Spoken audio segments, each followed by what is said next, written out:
Welcome everybody to our board meeting for December the 15th, the last one of the year. Regrets from Corrine McClellan, who is away on family business. Hello, Corrine, who said she might tune in this evening. So call the meeting to order. Call for the adoption of the minutes for November 27th. So moved. Second. Any discussion? Okay, all those in favor? Opposed? That is carried. Thank you. Adoption of the agenda. Gee, you guys are quiet. Any additions or anything? No? Okay, all those in favor? Opposed? That is carried. Thank you.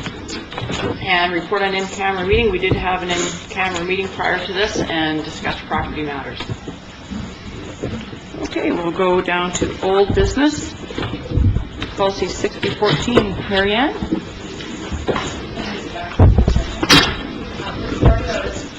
Very simple things. There was a reference in the form, the guidelines for school personnel responding to child abuse and neglect that referred to a document or a district form that doesn't actually exist.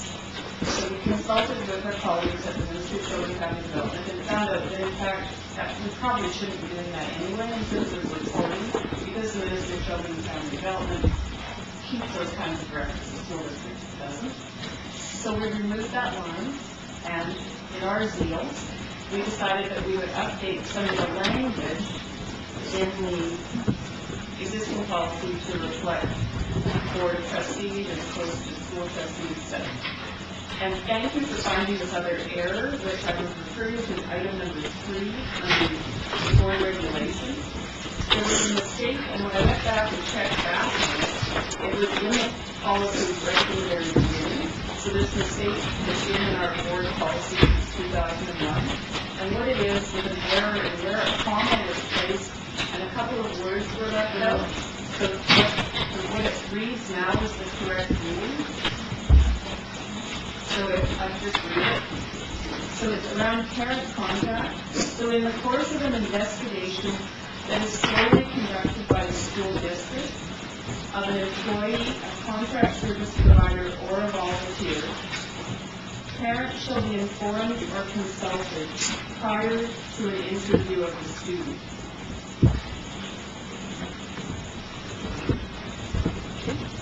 Any questions about that? Okay. So that we'd like to now have the board of council accept this policy that is now correctly. Move that the board adopt revised policy 6014, child abuse and neglect, and attach regulation as presented. Second. Okay, any discussion or questions? All those in favor? Opposed? That is carried. Thank you. Go down to superintendent's report. The policy work plan, and you know, the briefing note is just the you see attached briefing note which looks at the policies we've reviewed today. Some of them, those are currently in progress, as the board knows, and some are completed. And then I attached a list of the next set of policies that I intend to work on. Those have been identified largely by age. Some of them are 39 years old for at least one of them. And they refer to sections of the School Act or other areas of policy that would deal with this or be changed. So those are the next set of priorities for the policy plan. And I said that in order to I have the full detailed report that didn't attach to the board wants paper copy that was provided. My understanding is that the board wishes us to come forward with those policy drafts in a pack and say who they are. We think we can do that reasonably quickly with some of these. Present to the board for direction from that point. And the other one was just to note that where we've read, look at a policy and we believe it's current, that we should be updating that data as well. Because we're commenting saying that just because it says 1970 and it doesn't mean it's that policy. But if we've read it in 2003, we should change the date to 2003 so that we release technology. So that's my report for the policy plan. Just a question on those that are just the date is revised on because they're okay. Will you bring that forward to us? Or yeah, okay, good. Okay. Probably in the same format. And here we have just change the date on all of the data that next point. Okay. Any questions or comments? Ken? You're not actually revising, they're just reading them to see if they're still valid? I think it's, what we're saying is both. In some cases, we read the policy to say, oh, that's valid, but it was written in just 1996 or recently here. Suggestion was change the date, and probably then when I'm taking it, bring it back to the board, say, by the way, we'd like to change the date on this policy to say 2009 because it's current and it's been read. Otherwise, if you put them back and wondering, when's the last time a policy. And maybe possibly leave the actual date in there that it was revised, Yeah. put a review date underneath it. Glenn, were you? Well, I was going to confirm what Danny's saying. You really shouldn't show a revision because the way we file them, we keep records of when it was changed, right? And unless you really change it, you shouldn't. But it has to be filed. Okay. Next is the report of achievement. I just thought I would catch a briefing note really to avoid information as you know that the board requires that in. December 15th of the year, you have a copy on your email on the report of achievement, and then by January 31st next year, the board needs to receive that and send a copy to the students. So you have it, and I just want to give this briefing a little bit of a reminder that that's coming. So it's in draft form at this point? No, it's not, but if the board wanted to revise it, they could. Or to take a look at the one that you have, and if you want me to get into the meeting in January, I'm absolutely willing to do that. It's on January 31st when we have to submit it. Is that something that should be posted on the website now, or we just wait till the end of January, or what do you think? I'm happy to take your direction. This is ready to be posted now. If the board is comfortable with that, and we can provide it up again. I have no objection to being posted. It allows for a little more time for folks to have a read of it, and certainly from the 25th to the 31st. Okay, perfect. Thank you very much. The next item is a little bit of explanation. The board passed approved in principle this exchange for grade 8 and 9 information students in May of last year that's coming forward for final approval. So there really should be no huge surprises there for the board, but there is one point which is the board is, of course, as a policy note would say, revising the district policy. And we have different levels of supervision for students in different grades. And the question is just posed to me about, in this particular case, there's some changes to what's called SEDEC. And the ratio for supervision for SEDEC changes is 10 to 1. And our district ratio for supervision is 8 to 1. And I've had the question posed to me about would I waive that supervision ratio because it lowers the cost, obviously, for the families and parents on the system of that ratio.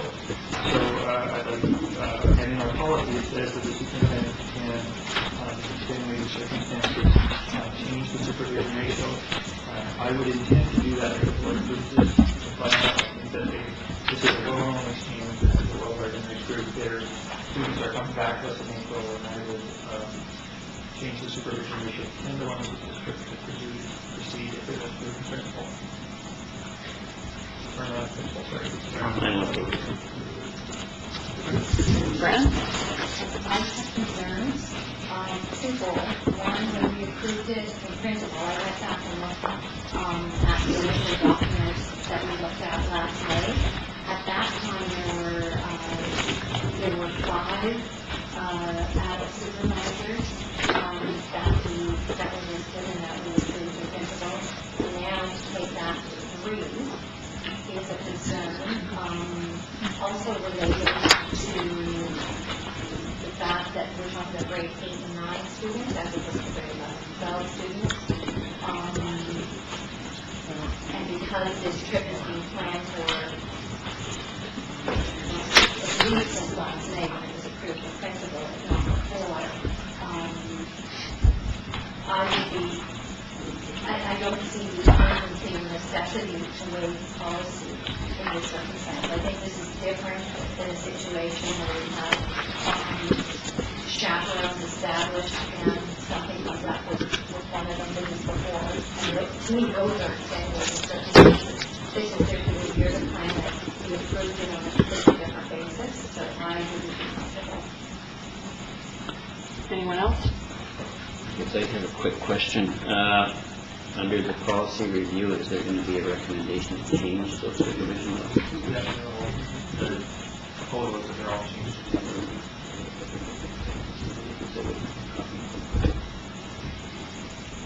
Maybe Janice, do you want to speak to what's happening at policy committee with regards to this, since you're the chair of that committee with regards to this? We looked at the policy, and when we talked about the flexibility amongst the school and the students and the teachers, some classes and some students, to be honest with you, and I've chaperoned many trips over my many years as a parent and as a chaperone, is there some students that you can go with a lower student-teacher ratio. I mean, you look at the group, you look at where you're going, and I actually would be comfortable looking at the names of the people in the itinerary to support this. That's putting there for the flexibility based on the criteria where they're going, and there's a lot of things that happen, so that was the reason why I was put in there for a little flexibility, and we can go case by case based on the presentation. So that's one of the reasons why we looked at that, and I would be comfortable, based on what I see with the itinerary, to actually support this, and that's the reason why we put that flexibility in there. Tom? Just to declare, I have a daughter who's part of this cohort, but inexplicably to me, isn't interested in going on this trip, so I'm not responding from any self-interest or family interest in this. If I understand the math correctly, it's Chris's presence or absence that moves us from an 8-to-1 to a 10-to-1. So I'm comfortable with the 10-to-1. Rory? I have to say I'm in support of the policy review to 10-to-1. Just looking at this, I don't have a problem approving this as they will be billeted out, so it's not like they're going to have these 20 or 30 kids with the 4 supervisors. These kids are coming together with another group of kids, so the supervisors there. I feel that there will be enough supervision, and that age group tendency not to be too out there. You know, grade 8s and 9s are pretty good for the most part, but I do think the policy review needs to be. I have a question about the policy review. Has it been distributed to the field yet? Yes, it has. I think it's going back out to the field, isn't it? There wasn't, It went out in September, and then my understanding, and Sherry's already that there is some language change to be done as a result of the feedback we received, and the board comes forward again. So I'm not sure whether they're sending one again or whether they revise it. anybody else? Tom? No, I'd just like to read the motion. Okay. That the board grants final approval for the Mark R. Isbell Quebec Exchange for French immersion students, February 5th to the 14th, 2010. Okay. Any further discussion? All those in favor? Opposed? That is carried. Thank you.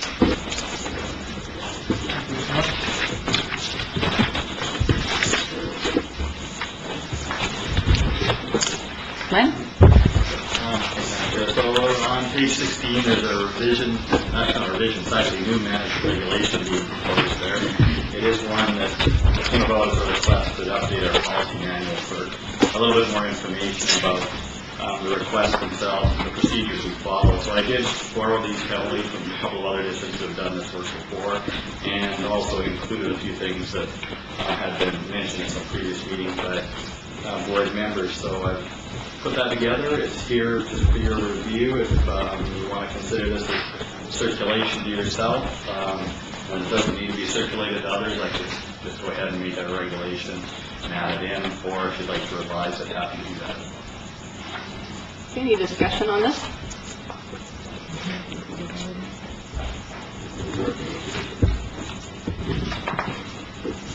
No discussion.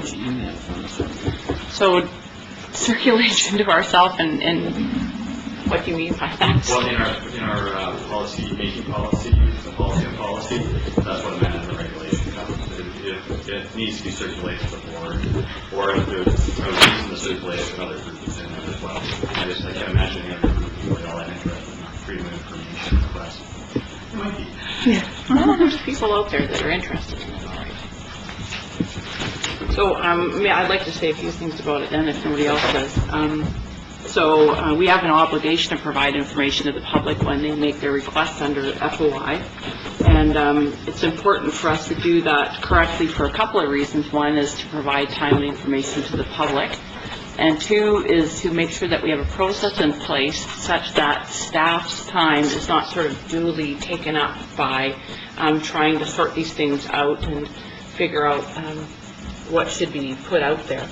And it has taken some time with some requests, I gather, in the past. And so I think it is important that we have these regulations clearly articulated. You had said in your briefing note that you wanted us to perhaps talk a little bit about reporting. Is that somewhere there? So I thought I should say something about how the reporting of this works at this point, and what work we've done to see how consistently we're acting with respect to the Act. So what happens now is that the FOI requests come in, they go directly to you, Len, as the Secretary-Treasurer. You do your work to fulfill the person's request under FOI, and then you use, and please correct me if I'm wrong on any of this, you use your judgment to determine if somebody other than you in the district needs to know that a specific request has been made for any reason. And as far as I'm aware, there have been a few times in the past year that we've been in office that you've determined that we should be aware of the general nature of a request that's come in. And I need to say that twice you have given me an actual FOI request to read prior to it going out. My perception is it's basically a courtesy thing. As board chair or any trustee, we have no power to tell you what should or shouldn't go out. We can't override legislation, that it's legislation that dictates that and not the board. So sometimes you have, in your judgment, thought someone should read something before it goes out. And from time to time, you determine that you should advise us that a request has been made, but you aren't telling us who's made it or just the general nature of it. We did have a curiosity as a board as to how these requests are processed and what an appropriate level of involvement is by the board. And some of us had read the legislation and read that there's the head of the public body would delegate someone to do this work. And so we did some work to get some information with respect to this. And we did find that our long-standing practice of having the Secretary-Treasurer fulfill these requests is totally copacetic, and the way Len handles these requests is totally copacetic and consistent with legislation. And we did receive information that I guess the board would be considered the head of the public body, and that we could delegate someone to do the FOI work, and in fact it is probably better that we don't do the work ourselves, that it is delegated. And so we thought about maybe making a motion to delegate you to be the person that does this work. And so I don't know that we need to make a motion if it's in a management regulation, but I, for one, was satisfied with the advice that we received with respect to this, and I feel that the management regulation should reflect the advice that we've received. And so I would like to see the regulation revised a little bit to reflect that. Also, to maybe more clearly set out what fees the board can collect with respect to FOI requests that are made, so the public is aware of what their small share of the cost might be. And also, as you contemplate reporting under FOI, what should that be in a regulation, how reporting works, do you think, or is it we should just leave it to your judgment? Is that okay, or? You're referring to the number 5 of the monthly report, what that would look like? Yeah, like what do you think? I think given it's a regulation, of course, it's easy to change, right? As long as I advise you at the minimum, it gets changed, right? So I think it would be fine to start here, and if you find the reports aren't satisfying your needs, to ask for it to be modified, take it down, and do everything I can to make that happen. So, to be clear, the reporting would be done in a public board meeting? Sure. Yeah, okay. If I could, just another thing on the fees, I can certainly put in there, and I think that we already say we're following the legislation of it. Of course, it can change, right? So you really don't want to put the legislative piece in. I can put in more, if you like, about sort of when and how we charge. But again, that still would be dependent on the legislation, and we have to refer back to it. And you just sometimes better just to say, if we follow the legislation, we give people that, rather than put it in, because otherwise if you revise it, we might have. Okay. I understand that in the legislation, if you think it's going to cost somebody a pile of money, you're supposed to give them an estimate in advance. So do you, and I also understand we have not been charging any fees at all for, In my time here, we have not charged. And it's correct. We do have to give them the warning if they're just so you know, too, the big piece around it is often the redacting or removing of some of the information from the requested information. Like if it's inside of the document and it's not relevant, I then have to take it out. And that is the huge bulk of the work, and that is not chargeable under the Act. Right? You're only allowed to charge to gather it, to copy it, do those kind of administrative things. Fran? So two points. One, substantially in terms of who's in charge. Do we need to commit in the policy, or can the board, should it say the board delegate, so it may be the superintendent, it may be the secretary treasurer, it's traditionally means secretary treasurer, correct? Secretary Treasurer has been the delegated person. So should we change it to that? Like maybe that. That's what I'm wondering about. So Well, that, that's kind of what I've inferred from the chair, was that I would do some reference to refer that back. Although in our other policy on the superintendent, and he is basically delegated with the authority for everything anyway in the first place.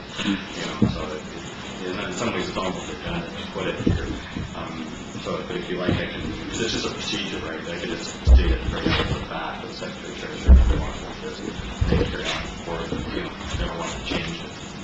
Okay. Fran? also in terms of just an administrative question, I always thought we were just changing things so everything was going to be regulation and not distinction between management regulation and board regulation. So if we were eliminating in new policies and regulations, the M from the ML. But I don't know, if that doesn't sound familiar to anyone else.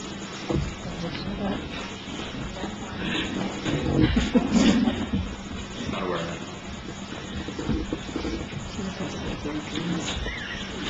So can you recirculate? Yes. Yeah, thank you. Thank you very much.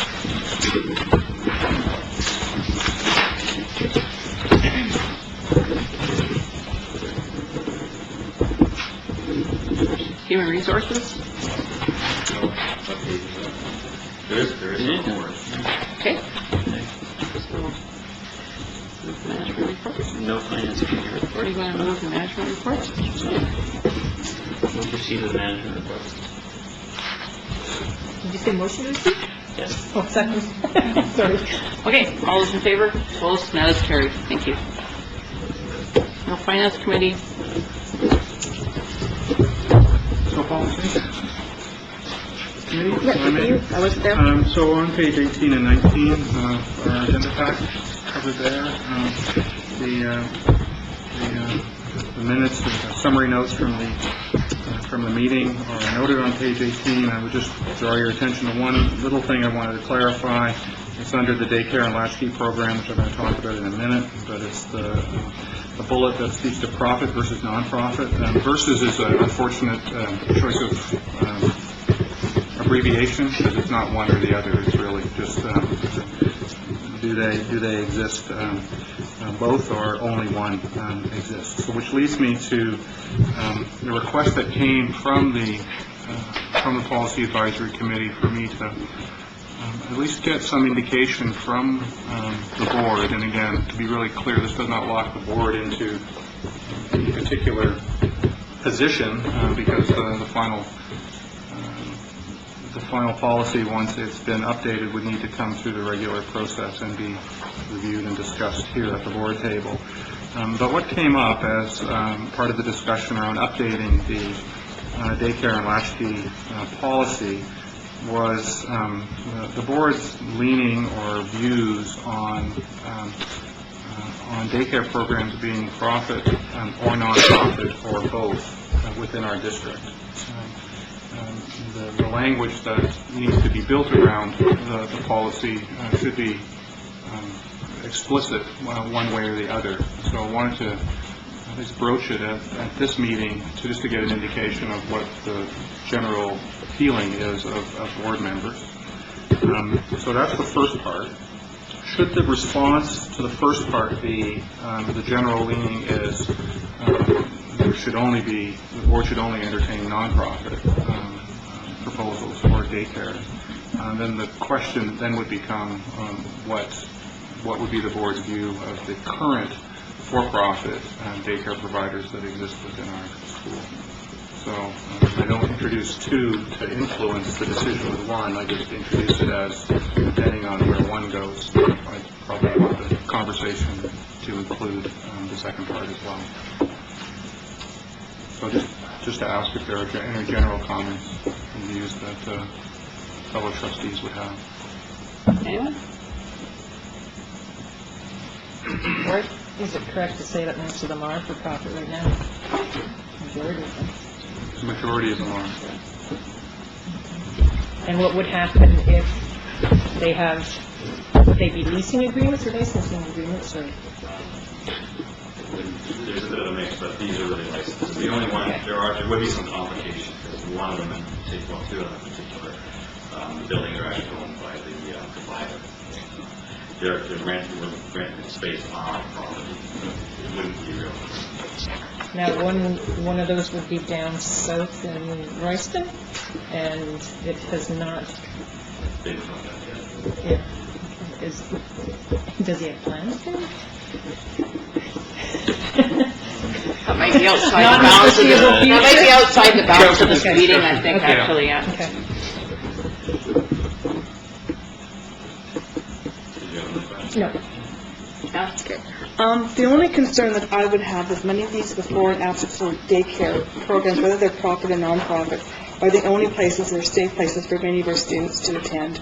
So I would really be concerned on limiting on either or. I think we need to have that conversation with the community to find out what's really out there and how it's being used, because I would really hate to put any of our children into any circumstances where we're not providing daycare if we change this. So I would like to err on the side of caution and have a little more information out there to find out exactly what daycares, what's out there, because I really don't have that information myself, so I can't comment on whether to go for profit or day. I understand we are in a financial thing where we can't subsidize daycare. I get that. But I don't want to, by being for profit, have money in the eyes, kick people out, to be blunt, because of and then have children on the streets. That would be my concern. So I could be maybe way off base on that, but I would really be concerned about that one. Glenn and then Tom, is that all right? Sure, if you want to. Well, just a general comment, I guess people might be curious why you prefer a not-for-profit. It really revolves around the fact that they have to be societies, and then they have to have people that are overseeing them. It's not like an owner-operator one. There is some perceived thought that it would be safer because it would be that extra. Thank you for the clarification. So I also want to not restrict, but somewhat contain the discussion to just the general philosophical view of the board as profit versus non-profit, because I don't want the public, or in particular current daycare providers, to start having anxiety about what's going to happen. That's not what's being talked about. It's just in the reality of updating the policy, just some clarity about whether we're more prescriptive in terms of it should only be non-profit or it can be both, recognizing that there is due process to become engaged with the district as a daycare provider, regardless of whether it's profit or non-profit. So none of that will be impacted through any of this discussion. But just wanting to, again, instruct the Policy Advisory Committee as best as possible so that the draft that we bring back is more with what the board is at least leaning towards as opposed to something that we may then have to send back and forth and back and forth. Fran and Danny? I would think that, I believe the policy now takes something like preference for nonprofit, but it doesn't include profit. So I would be comfortable maintaining that view, with the preference. And every time there's one provider that's a fund, so it's simple, and not exclude any for-profit daycares and everything to the fund. So that's the first topic. There's a second topic, cost-effective subsidies, and that I think we need to make sure that we're renting our space at the same rate we're renting it to other people, whatever we think is fair, so that we aren't subsidizing certain daycare, and in particular for-profit daycare providers, resulting in a detriment to daycare operators outside the school system.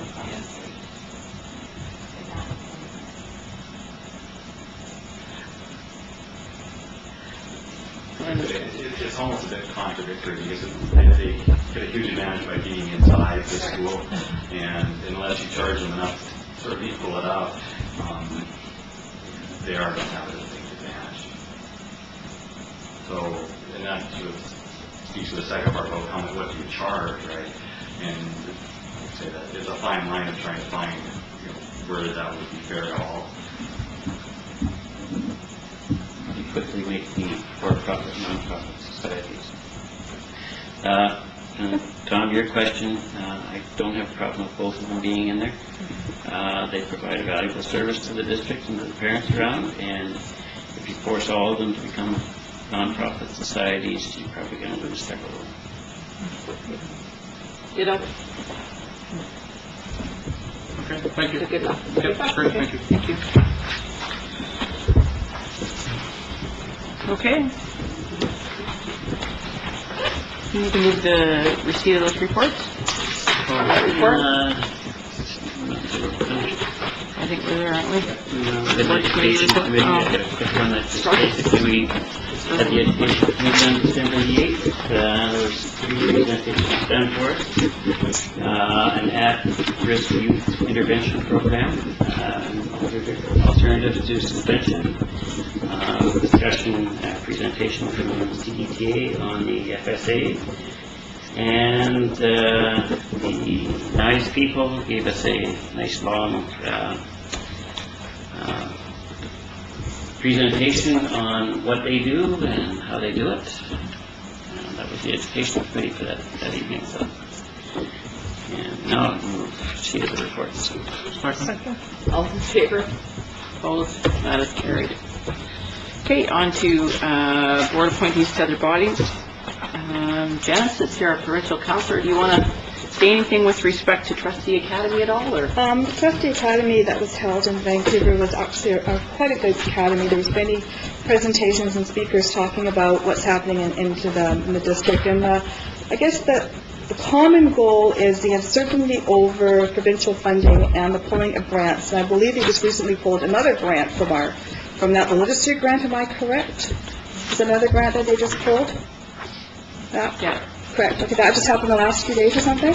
So that was the common concern, is the uncertainty of the funding formula. And every time you go one step forward, the government pulls something and you go 3 steps backwards. So it was a really good conference to learn that other boards are worse off than we are. And I thank our Secretary Treasurer and our senior management team because compared to some other districts, we're not doing too bad despite our doom and gloom that we hear out there. So I thank you. I found it good and educational, and I learned that we need to struggle and be very vocal and keep the government on its course, and saying that public education is important.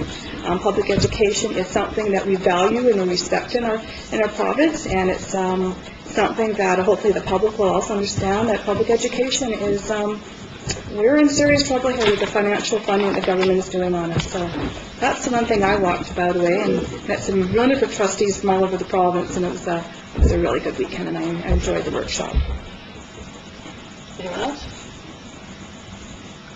Just to say that the best workshop, I'll bet you we would all agree on this, that we attended was provided by none other than Jordan, really. And there was an amazing number of people that extolled the virtues of Dr. Tinney in his workshop, and honest to God, I'm not making fun of you here, I'm being really serious. People really enjoyed it, so thank you. I think that was a proud moment for our district to know that we had somebody out there doing a good workshop. So thank you. Okay, next on to new business, planning for Brooklyn Lazo. See the briefing out there? I thought that we should take some concrete steps forward here to show the community there that we are serious about looking at some solutions for them. They had a meeting within their own school community that a few of us were able to attend. And I see this as a way of moving forward, letting them know we're serious, and providing a bit of a timeline there so that we can roll out a plan for them. So that was my thinking in this, and look forward to hearing what other people have to say. Anyone want to say anything? Fran? I think this would be very welcome. One Brooklyn community that started talking about this about a year ago, and they've been very patient and gracious on their repeated requests for a solution, both in term and long term.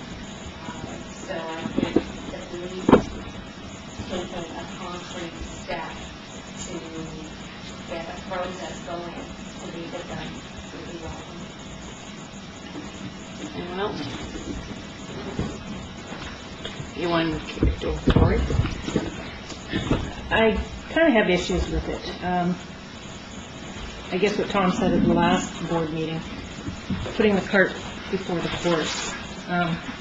We don't know what we're doing with Brooklyn and Lazo, and we're stuck in this licensing agreement until 2011, and I think the board needs to have the discussion where the values are on what the intention you will have for Brooklyn and Lazo. I'm sure communities like Courtneyelle and Lake Trail and Royston would have loved to have a meeting like this. Yes, it's unfortunate that we didn't deal with this in reconfiguration, but we can't. Our hands are tied, and there's nothing we can do until 2011. And yes, we can start a process of discussion, but we need to set where we're going. I don't think that Brooklyn should be dictating to us, because we know that they want to keep their school open. We've known that from day one. Is that what's best for our district, though? That is what the Board of Education needs to decide. And it's not, yes, they should have the input, but in the long run, we need to have the reins to be able to say, this is the avenue where we're going. So just with respect to your comment that the community wants to keep their school open, I was at the meeting that they had at their school, and Fran was there, Jordan was there, maybe Corinne might have been there as well. They put forward 5 different scenarios, one of which did not keep Brooklyn open for discussion amongst the group, and I did not perceive that they came out with a preferred option. So they've changed their tune since last time, because it always has been about So- location. What did come forward very clearly was their desire to figure out how they would move forward. As it is now, the school was how did it work, K-3 and 4-7 last year. This year, Brooklyn is now K-4, and it's 5-7 at Lazo, and, from year to year, who knows how it's going to be, and are they going to be there for a long time, and lots of logistics there. So this is just meant to figure out a process by which we might address that issue and to help move that forward. Tom? Well, I'm going to move the recommendation that the board work with senior staff to develop a process by which this issue will be addressed.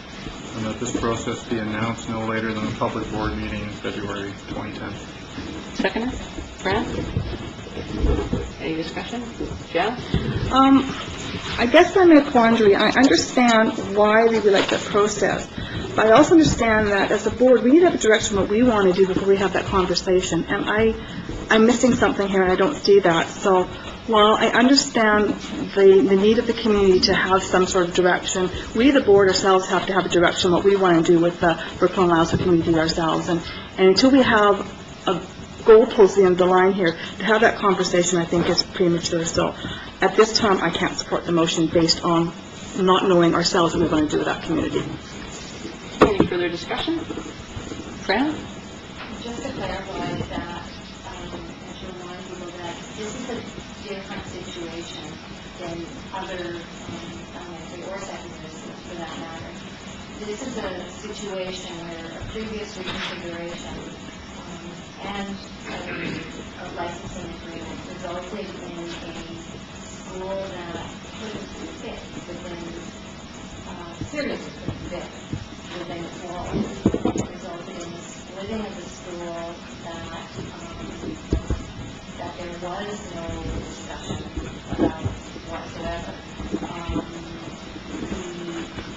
The community has simply asked about protest versus discussing. If they're not asking for a meeting where they can tell us what they want, if it wouldn't be as simple as knowing what they want, or as simple as a solution that could have been found already, we would be talking about continuing. They just want the opportunity for finding a solution that's reasonable. So I don't get the impression that anyone's trying to impose anything. They're just saying, what do we do? Help us figure out what we need to do. And I think it would be beneficial to have that discussion. Anyone else? Okay, so all those in favor? Opposed? And that is carried. Thank you.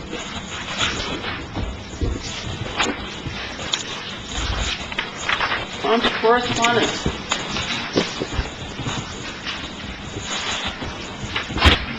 So we did receive an affirmation from the government that they're going to allow us to spend our own money to maintain our buildings. And as far as we understand it, there is no plan for AFG to come forward next year to the district. Pretty much. Okay, so that's board information. Second item of correspondence, Fine Arts Committee letter. Board direction. Anyone have comments, or Janice?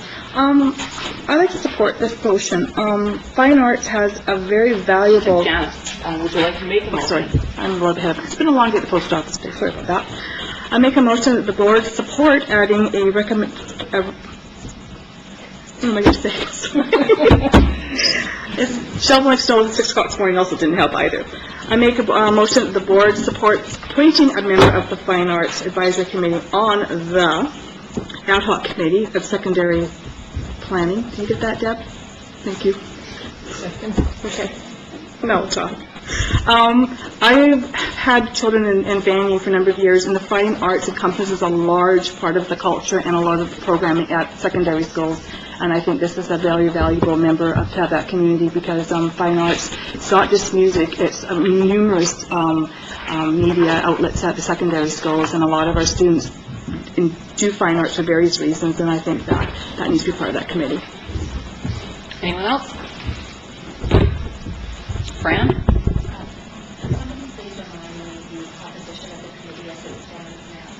What we have on the committee would be one principal or vice principal from each of the 3 secondary schools, 2 teachers from each of the 3 secondary schools, senior secondary schools, the principal of Aboriginal Education, I believe it's vice principal of alternate education, and the assistant superintendent, as she has responsibility for secondary schools, and 3 trustees.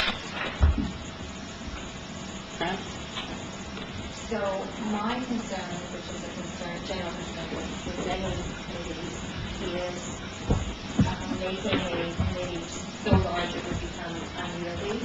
And I do, as much of a supporter of fine arts as I am, I think that if we have a fine arts representative, then we need a science representative, then we need all sorts of other representatives. So that would be why, given that the structure is as I recall it was, I would be inclined to leave it like that. Jan? Okay. In this case here, the board has recognized the Fine Arts Committee as the viable committee in this district as parents. So it's different than having a science teacher. Now, this is a committee the board has recognized as a viable committee. So I think in that respect it's a little bit different. So I think that to me is different in that respect. Tom? So I'm in agreement with Fran's thinking, at least to the part about the size of the committee. But I'll sort of leave it to who's chairing that committee to decide whether it's too unruly or not. I think adding on is fine, but if we add on this group, and that would be fine. If we add on French advisory, and why not? Because I would bet dollars to donuts that there's a letter being written right now that they would feel like to be included in. Good for them. I disagree a bit with Janice's view around that it's different because there's an established entity. Because if the route to getting onto committees is establishing advisory committees, we will also have pretty soon a science advisory committee and a math advisory committee. So I don't want to give that message out. If that happens spontaneously, it happens spontaneously, as it has with the others. So I'm not adverse to including the fine arts representative. I am curious if that cannot be accommodated, or is it already accommodated through the existing membership, through the principals, through the teachers, through that process. Somebody could be identified with being in the existing cohort of membership already.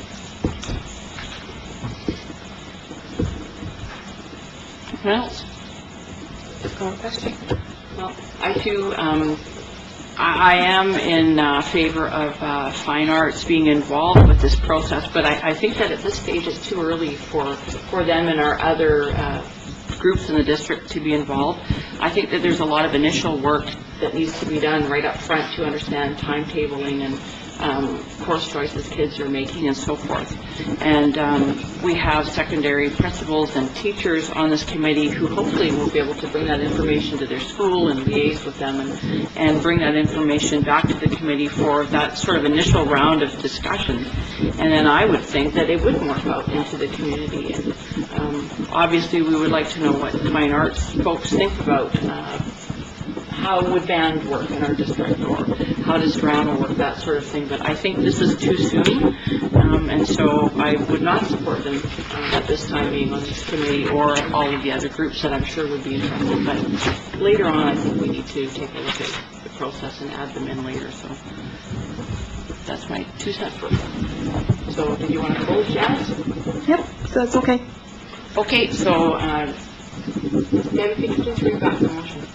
For including the fine arts advisory committee, we add a committee for student secondary science. Okay, so all those in favor of the motion? Opposed? And that is defeated. Thank you. Okay, so finally we have a letter on the agenda from Chris Norris, who is the PAC chair at Royston Elementary School, with respect to putting a stay on the process that we're going to be undertaking on the west side of the district. So I thought I would like to make some opening comments with regards to this and the consultation. Just to remind the board, the consultation actually that has taken place over time with respect to grade configuration issues Before this board took office, the district had been involved in a consultation with the public for about 7 years, if I'm not mistaken, with respect to different configurations. And all of the board members here were aware of that, and some of us were actually quite involved with that at various different stages. So about a year ago, this board took over, and I think that we have made considerable efforts to engage the public in discussions with regarding grade structure to bring this issue to a close and to find out what the needs and wishes were of the people in our community. We, all of us, I know, have received countless pieces of feedback from people on the street, via personal emails, phone calls. We've received a lot of feedback like that, but what I'd like to speak to this evening is the formal feedback that we've received with regards to grade structure in the district and the efforts that we've made to consult with the public on this. In February 2009, Dr. Tinney wrote a discussion paper on grade structure, School District 71, and that was a 12-page report. It did pose different configuration options, and it included the potential for change to the grade structure at Cumberland Junior and Lake Trail School to 7 to 9 schools. We asked the public for feedback on that document, and we received 234 formal responses to that discussion paper through our online feedback form. And the paper and that feedback, of course, is available online right now. People can go and check that. Then, based on the feedback that we received from that process, the board decided to construct an ad hoc committee to talk further about grade structure and explore configuration options in the district. That committee jointly wrote a 37-page report, and it was quite an inclusive process. Those of us that were there sitting at the table know that people had their input as to how the report would be worded. That report also posed the potential to convert Lake Trail and Cumberland Junior into grade 7 to 9 schools. And that report clearly presented the option for Royston Elementary to feed into Cumberland Junior in the modified status quo option, or have it remain as a K-7 school and feed into Vanier instead. So that was in there. And significantly, the board does very much value the input from parents in these matters, and so we ensured that our district parent advisory committee had 2 people sitting on that ad hoc committee to contribute to the discussions, and they were Sheila McDonald and Marilyn Nettleton, who sat there and contributed, and they were both well aware that these processes might lead to the board making a decision with respect to Cumberland Junior and Lake Trail for them to go to 7 to 9 schools. And on the west side of the district, we might change some of the schools to K-6 schools. So that's been out there for a while. Upon receipt of that report, the board decided that we would consult even more with the public. Much to the chagrin of some members of the public, we asked them for even more input, and we sent out yet another report in September 2009. And again, the potential of changing Cumberland Junior and Lake Trail was raised, and that we might change West Side schools to K-6. Again, we got lots of informal feedback, but in particular, we got 267 pieces of online and paper feedback from the public. We had 9 forums altogether for students, staff, and the general public, where we got even more feedback on these options. And at the public forums, the possibility of us adopting 7 to 9 for those schools and changing the elementary schools was clearly presented to the public. And by my count, we probably at the student forums had a total of about 150 students that came, and many did speak to this issue. At the public forums, I'd say we had 100 different speakers come and give us their feedback on these options, and some people, such as the DPAC representatives, came to all 3 of the forums and spoke at all 3 of them.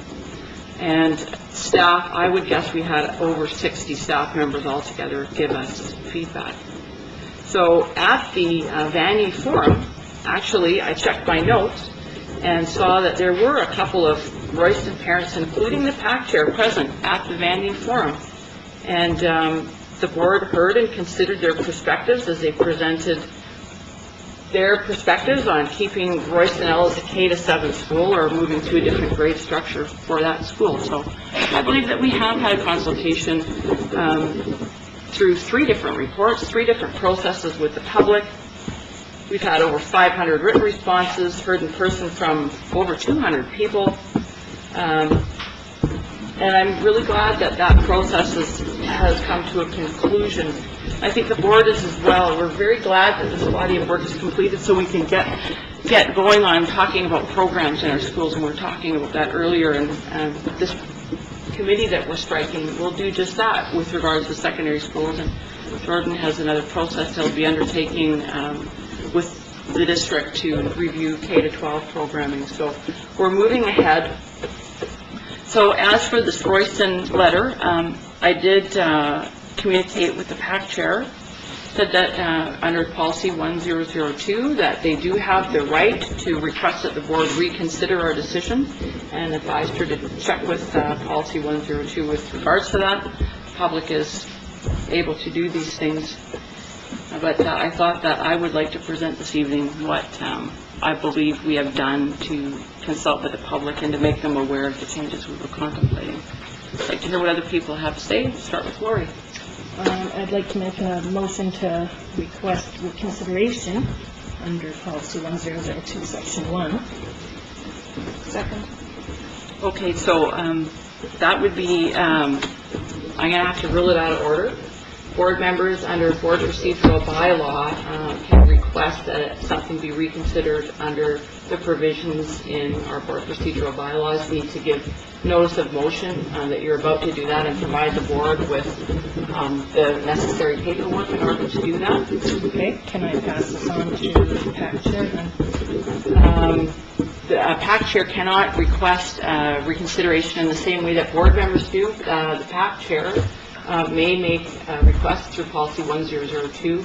Board members requesting reconsideration of a board motion need to do it according to our bylaws. Okay. Tom?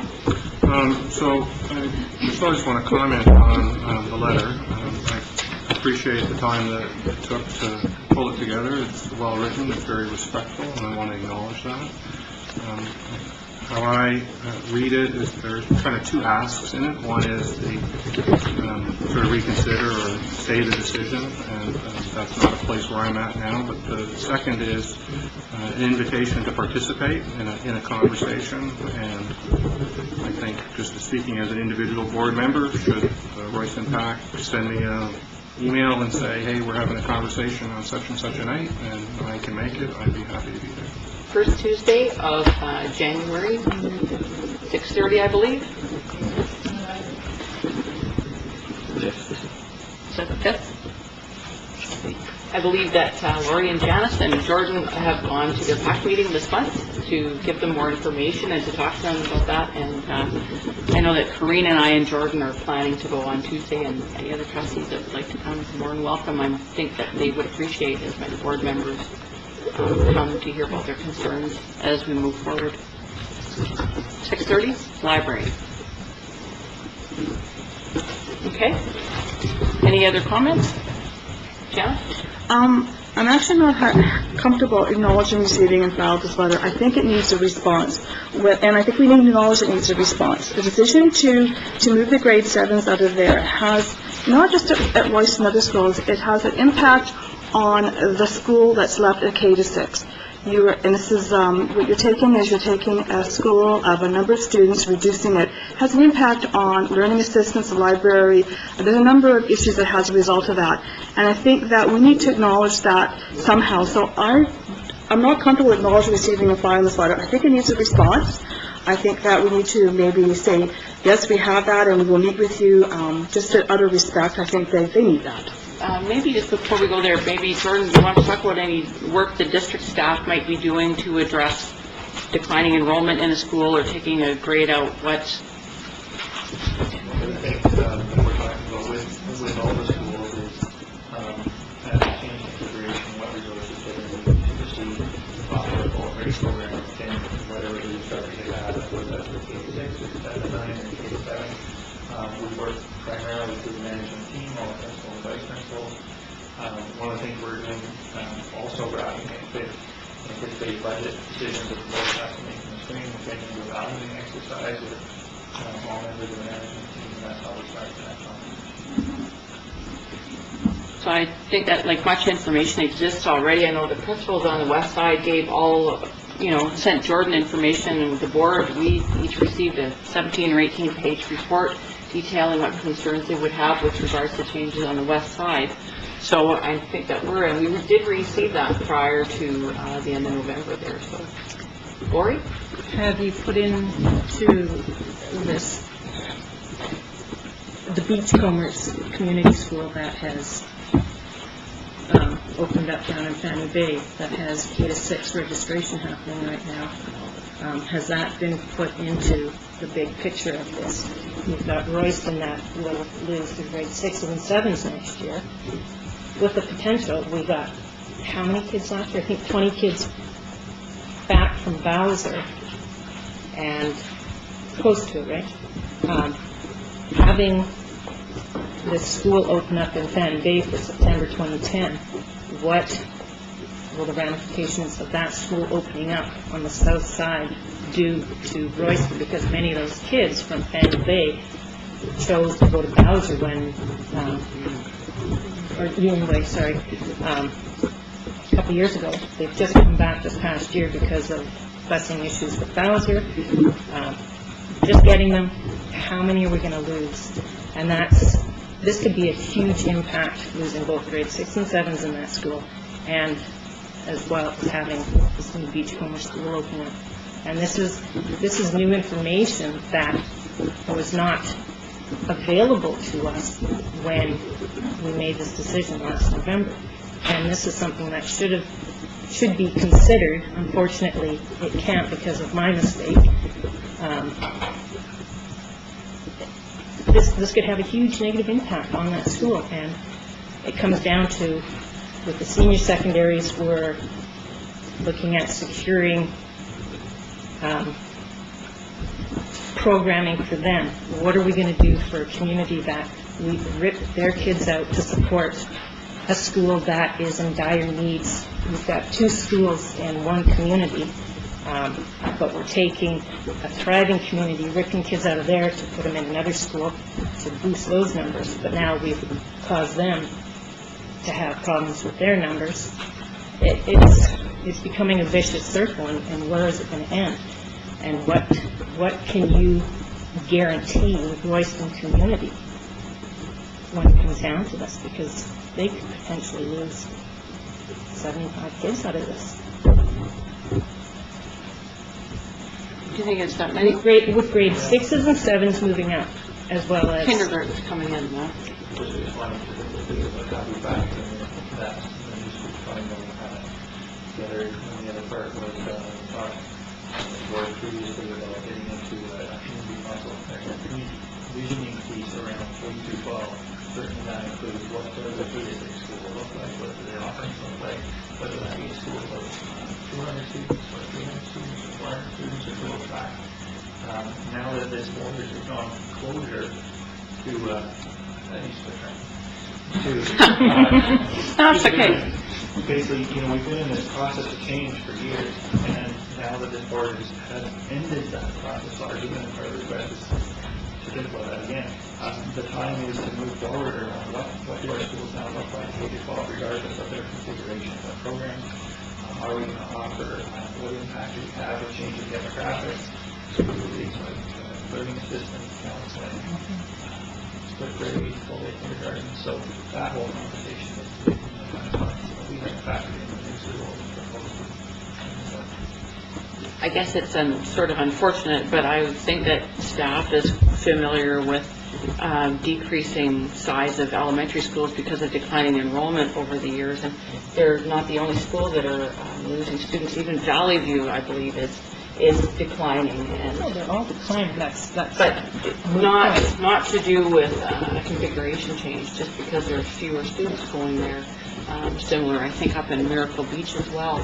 So I don't know, for me, it's really important that we work with all schools to make sure that we can maximize the supports that they receive at each one of those schools, regardless of what grades are at that school. And I think the board, we kind of said that last month or the month before, when we passed the motion to say that we wanted to direct our resources to the classroom and have the Budget Advisory Committee talk about those sorts of things. It's important, I think, that we follow through with that.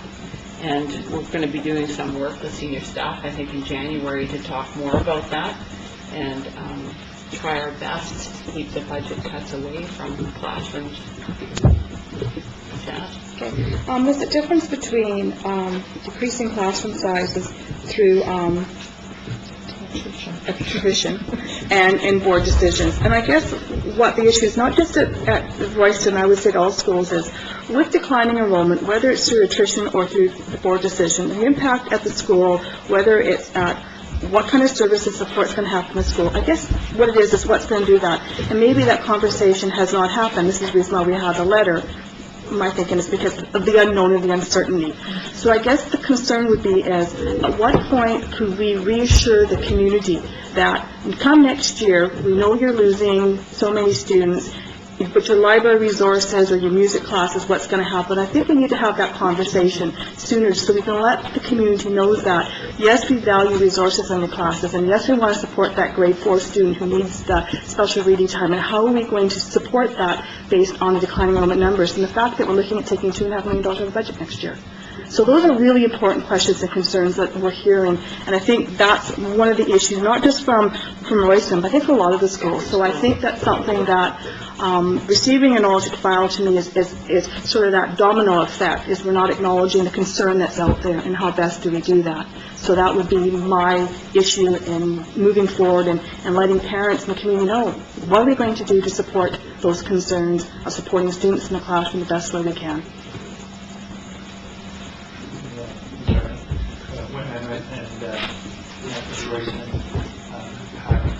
the other week, last week, I had suggested that, there are two threads for the community. One is their conversation with the board around the board's decision and how that unfolded, and then there's the other part, which is what type of resources do you need to offer quality programs in your building? And part of my suggestion that Kate said is we've heard from other schools, secondary level, that they're concerned about declining enrollment. What are we going to do to maintain our programs and services?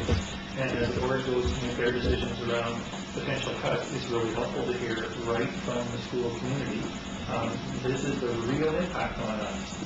Whether it's 10 kids or 20 kids or 40 kids or 80 kids, when this happens, here is the impact on our building. And sometimes what we have on paper in terms of formulas for staffing or finalities to a building takes away from the human component.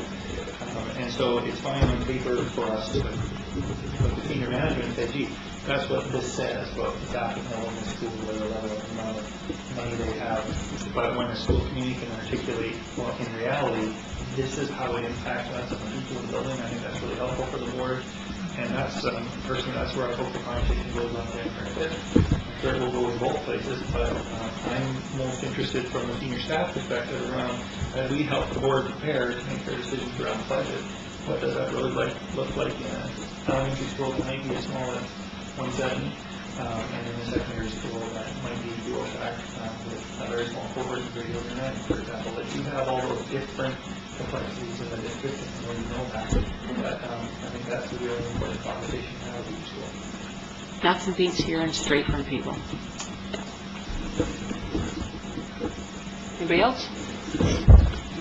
Okay, that concludes the majority of our business. So I was panicking a little earlier and saying, this is a short agenda, and oh my God, you're going to have me on the hot seat for probably like an hour.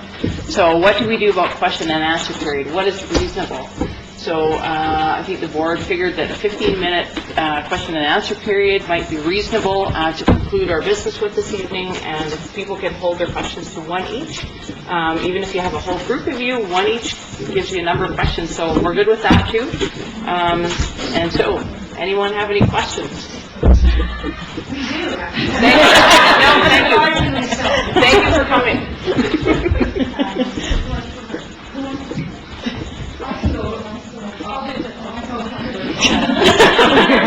Don't settle us now. So, yeah, at the October board meeting, Fran Wolford stated that we shouldn't sacrifice liabilities in one school for another school, but we feel at Grayson that that's exactly what he's done. Fixing Cumberland by returning Royston from K to 6 reduces the student levels below a level where our staffing will have to change, especially in support services. And it affects, obviously, the number of kids doesn't go down proportionately to the way that amount of staff that we're using. So we're in the services what it comes down to. And not only that, but the staff are affected as well. It's harder to get staff with those very part-time jobs. It's already a part-time job, and now it goes involved a little half-time job, and staff is hard to staff, and it leads to instability and lack of continuity in the school and lack of morale, and it's going to be down. And so, it's just, yeah, we want you to hear this. You know, it is crucial. You make a crucial decision that affects the person negatively. And so we would ask that you think about maintaining our resources, even though our numbers go down, maintaining our resources at the level that we've been receiving the last year or two. And as the numbers may continue to go down even more, then obviously it's going to become even more difficult. And so I guess I'm also concerned about providing Cumberland Junior. My children went through that school when it was very viable, and as it declined, and I saw the difference, and I saw the turnover in staff, and the effect on electives and sports teams, and just the students losing faith. You know, oh, this is a great teacher, and they're not coming back next year. You know? And so Cumberland Junior, how long is it going to be viable for? I'm not sure about that either. And before we had the option, we let everyone go straight to Manhattan, and now that's kind of, it makes it much more difficult. So they're coming in for a year, and we're learning it, so that just is adding another complication to our lives. Maybe, okay, so maybe I can ask, My question is, yeah, the support services can't, you know, what can we do to that? I think for us, probably it's a process question. By what process do senior staff go through when they evaluate small schools and allocation of non-enrolling teachers and so forth?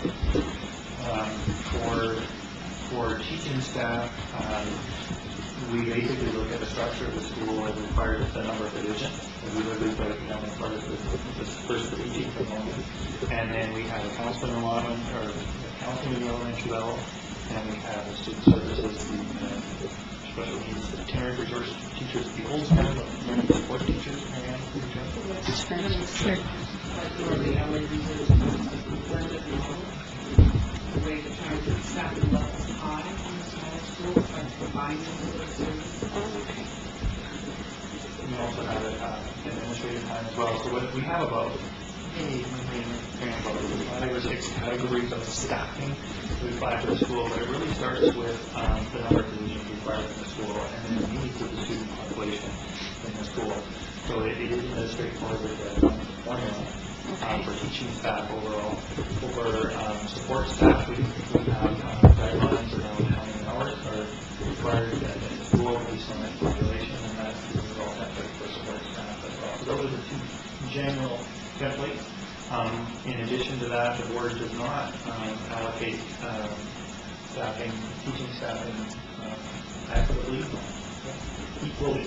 I'll say equitably, in that we have differentiated staffing allotment of 5 teachers in the elementary level. So we target certain schools and districts, we apply additional staffing to those schools. Thank you. It's not us, it's them, really. And we also apply additional staffing to the secondary schools, to the Lake Carolina Cumberland Junior, to make up for the size, because the size of the cohort that we cannot offer the range of programs they want. So, for example, that's about 1.3 FTE last year. So, we start from, it's like building a house. You start with a frame, and then you kind of look at, okay, what are the needs of the school overall, and you go from there. In one case in the district, the board has an additional administrator, vice principal added, that is below the normal one for admin support. So we put custodian supports where we need it and where the schools really require it. Our populations are very different in the district. It's not, that really doesn't work, and I'm sure the community knows that they put me elementary compared to your village. They're two different ways of pushing it. That's Andrea, right? Okay. Okay. Shelley, first. Hi. Due to the board's decision to remove grade 7 from Morrison Elementary, puts the school in a critical situation, resulting in us running at well below school capacity. We're asking for the board's consideration in choosing Royston to be one of the pilot schools for the upcoming Early Kindergarten. As it stands, our projected numbers will compromise Royston's ability to be an equitable employer and may result in Royston losing any consistency in staffing. Alden Kindergarten will ensure we have enough full divisions, keep music, curriculum support, and learning assistant at an adequate level, and will help prevent Royston from losing any students to cross-boundary transfers. With the community school going ahead in County Day, we can't afford to lose even one child. So on the all-day kindergarten question, what was required of us by the ministry, we sort of received our orders on this. We were to submit a list of schools that could potentially house an all-day kindergarten to them, and then they'll let us know which schools will get the all-day kindergarten. So I'm just wondering, is Royston on the list, and where is it on the list? And verify ourselves by sharing that, having a meeting in Vancouver on Friday, and so we did push a huge part with all the kindergarten. The list we submitted to the ministry includes Royston, or the 9 schools, I believe, on the list. And we had thought that the ministry would say one of two things to us: either choose 3 schools, or how many schools, or do them according to this on the list. And the latest information we have is a slight change in that. But they're more likely to say, you have X seats. And then we would look at our plan that we submitted and talk to the board about where you wish to have them seated. So they felt that it was very difficult in districts across the province to, some of which are considering closure, to identify this school or that school or that school. So what we're waiting to hear, hopefully by the end of this week now, we're getting an indication from the ministry around the number of seats that the district would be offered, and then we would sit with the board and talk about. Is that district-wide meeting or per school? District-wide, okay. So that was new information on Friday. Okay, thanks. Okay.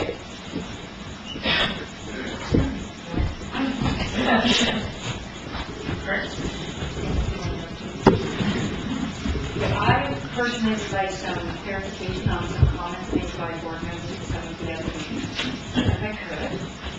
And on the October 24th meeting, Fran said that down the road, she would like to see Lazo become a Sudbury middle school. And Susan, you said that you would like to have all of the grade 8s out of Vandy. So it was my belief, I think as well as most of us, that the board had unanimously supported modified status quo, which at that time doesn't include taking grade 8s out of Vandy or making any more middle schools. So I'd kind of like to know what you guys are thinking, like where those comments are coming from and what you're intending by that, and perhaps what the board's idea of is modified. Modified is a very general question, and is that meaning that modified means we can make changes every year towards what we want to see happen, or you're going to listen, you're going to go by modified status quo and not make changes, like, because taking all the grade 8s out of Vandy means you're going to have to affect Cuban, Miracle Beach, and Phoenicia as well. So if I could just get a general clarification. So I guess the nature of this is, lucky for the community, you have 7 people making decisions on these issues, and so one person alone cannot make a decision on these things. So while I personally may think it's a good idea to take all the grade 8s out of Vanier, I would need to convince 3 other people that my position is the correct one, and then they would need to support that. And what you've seen is I didn't get support for that, or we would be perhaps contemplating doing something like that. We had a meeting in November and talked about a process by which we would describe what modified status quo was. And we talked about, based on the consultation we'd already undertaken, what decisions did we feel we could make at this point without further consultation? And you've seen that now rolled out.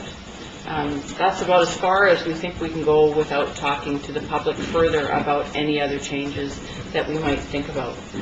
Brooklyn, as I think Fran mentioned earlier, was really excluded from all of our conversations all year long, and so that's why now we're talking about a process to talk to the Brooklyn community with regards to their area there. And again, similarly, Fran may have said that she would like to see Cape Blaswell become a 7 to 8 school. She too would need to find 3 other board members to agree with her before anything could happen. So that's sort of how it moves forward. So when you hear us say those things, that's what we thought.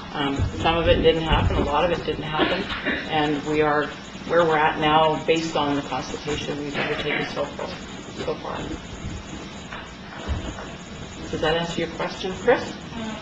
Fran would like to say something, I think. Go ahead. Just to clarify, that this isn't really what about today, but in terms of my mentioning the 7 to 8, it's not something I was suggesting or that I looked at and would advocate for at this stage. It's what I was suggesting, and that was in the context of a discussion about the importance of communities and subcommunities and looking at, not necessarily considering the district as a whole, but maybe Comox does have some solutions that might not work for other areas. And within that context, that's what I think find looking at some solutions for the Brooklyn Library issue. It was in that context that I do that.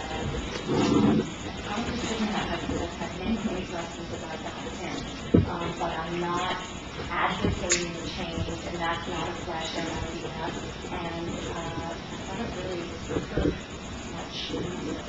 much recess, so it's certainly not something that's being put on the table for discussion. I should also clarify that I arrived at that position based on what I heard at the consultation at Vanier with the staff, the students, and the public that came that actually were from that community. Many people at that consultation meeting were from other areas, and we'd already heard from them, so I didn't sort of consider their input with respect to that area. Okay. Anyone else?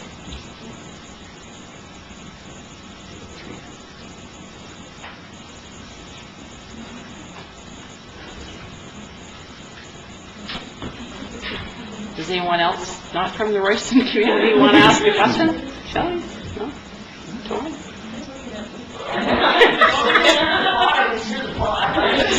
You guys usually have some good questions for us. No? I'll let us get through Christmas, I'll get you. Okay. We'll look forward to that. Keep wearing that red jacket, it suits you. Okay? Wait here. Okay, so if there's no further questions, call for a motion to adjourn. Second. All those in favor? Opposed? That is carried. Thank you very much. Happy holidays and Happy New Year.